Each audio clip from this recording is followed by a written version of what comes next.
Alors nous parlions à l'instant des inondations dans les Alpes-Maritimes, mais j'aurais pu ajouter les pluies diluviennes tombées dans le sud-ouest en décembre 2019, ou encore les inondations dans l'Aude en octobre 2018. En France comme ailleurs, et comme vient de nous l'indiquer Jean-Michel Soubérou, les risques sont de plus en plus fréquents, de plus en plus intenses.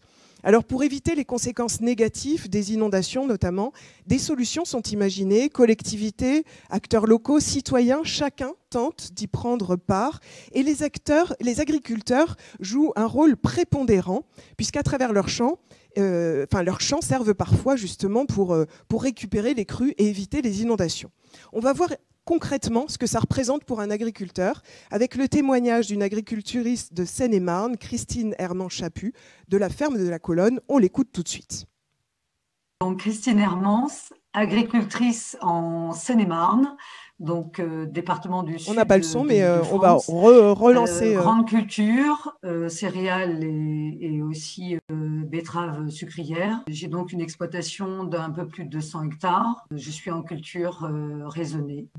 Donc, si on fait allusion à 2018, qui a été une inondation qui nous a été imposée par le PTB à cause des règlements d'eau, ça a duré fin janvier, pour moi en tout cas, jusqu'à la moisson quasiment.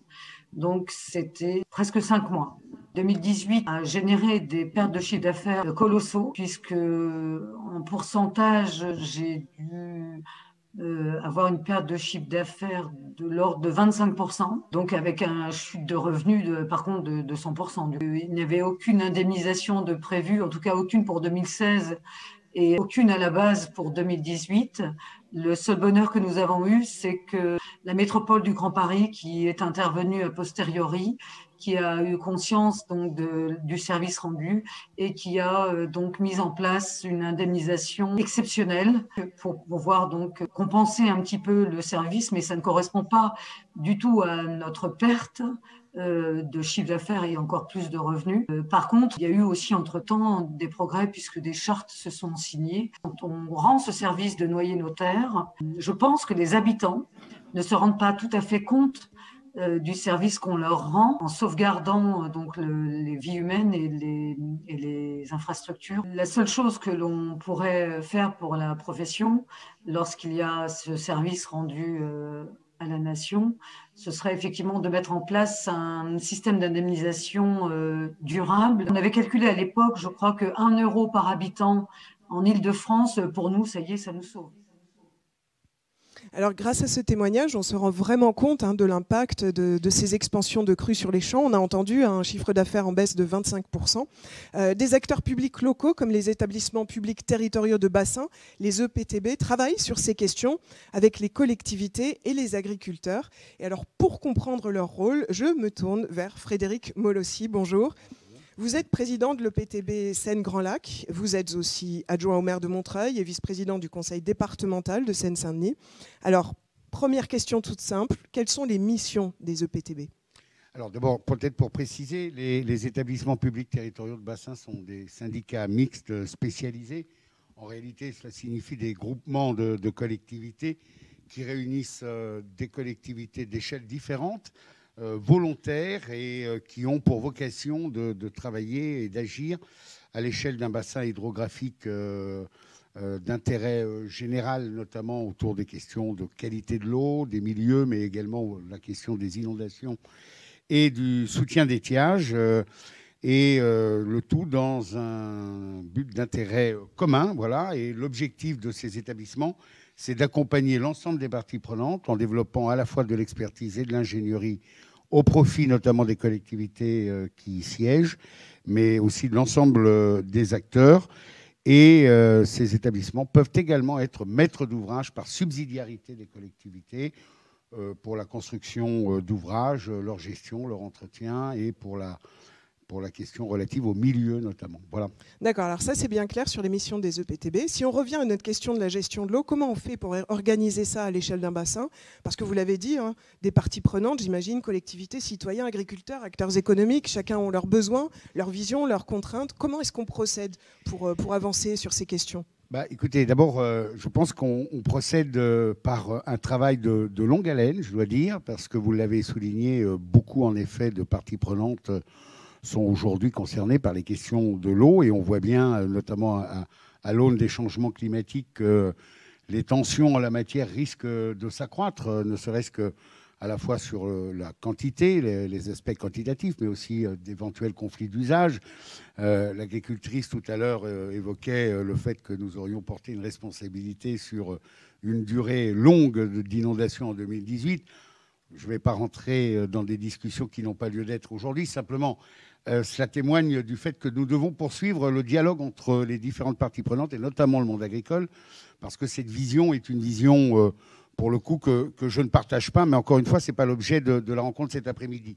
Moi, je crois beaucoup, au fait qu'il faut que chacun des acteurs accepte de sortir d'éventuelles postures. Deux, nous sommes des tenants, et j'essaye de faire avancer avec mes collègues la notion de co-construction. Voilà, c'est ensemble que nous devons construire. Il faut pour cela travailler ensemble, créer un climat de confiance, et surtout que nous partagions ensemble à la fois les problématiques qui nous concernent et en même temps de les confronter à une analyse de la situation hydrologique globale, à la fois d'aujourd'hui, mais en même temps savoir anticiper celle de demain. Alors, vous l'avez dit, hein, l'agricultrice disait perte de chiffre d'affaires et un impact fort. Comment vous travaillez justement avec les agriculteurs? Il y a des espèces de contrats quand ils acceptent justement d'avoir leur champ inondé. Il y a une contrepartie? Comment ça se passe? Alors, ça se passe. Bon, je voudrais juste peut-être témoigner à l'échelle de l'établissement que je préside. Il se trouve que lundi dernier, nous avons signé 5 conventions avec les chambres d'agriculture du territoire de reconnaissance de mon établissement, notamment sur les questions relatives aux zones d'expansion des crues. Bien. Et donc, cela témoigne d'abord, je trouve, d'un climat et d'un travail commun qui n'allait pas de soi, je dois dire, il y a quelques années. Bon signe. Très bon signe. Oui, ou disons les choses. Je pense que le monde agricole nous regardait, en l'occurrence, s'agissant de l'établissement, comme uniquement préoccupé de la situation de la zone dense francilienne, autrement dit Paris et éventuellement sa proche banlieue, nous soupçonnant parfois d'inonder des terres uniquement pour protéger le monde urbain, et peut-être que de l'autre côté, le monde urbain regardait trop souvent le monde agricole avec un regard un peu caricatural, pour faire court, de l'agriculture pollueur. Bien. Je crois que nous avons ensemble, en près de 5 ou 6 ans, appris non seulement à nous connaître, à travailler ensemble, à échanger nos points de vue, à échanger de l'expertise, à échanger aussi de l'information. Et le travail a abouti, je vous le disais, sur 5 territoires pilotes dans lesquels nous avions une tradition de travail en commun, à la signature de conventions qui visent à maintenir, à restaurer des zones d'expansion des crues, qui sont une des solutions, notamment aux épisodes d'inondation, mais aussi à créer éventuellement des zones dites de surinondation, qui, elles, bien évidemment, entraîneront de manière évidente des dispositifs, j'allais dire, financiers.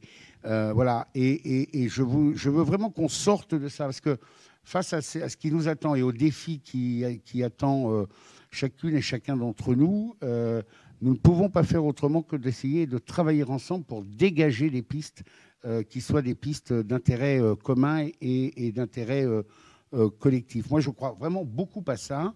Et je dois dire que le monde agricole, en tout cas tous les hommes et les femmes que j'ai eu l'occasion de côtoyer, contrairement parfois à des images reçues, sont extrêmement sensibles sur ces sujets-là. Et nous avons même décidé, pour tout vous dire, en ce qui nous concerne, de travailler notamment avec la Chambre d'agriculture d'Île-de-France, y compris sur un sujet qui fait parfois polémique, mais en tout cas sur lequel il faut que nous ayons une approche, je crois, qui peut se compléter entre des établissements, comme par exemple la question du stockage de l'eau, notamment en période hivernale.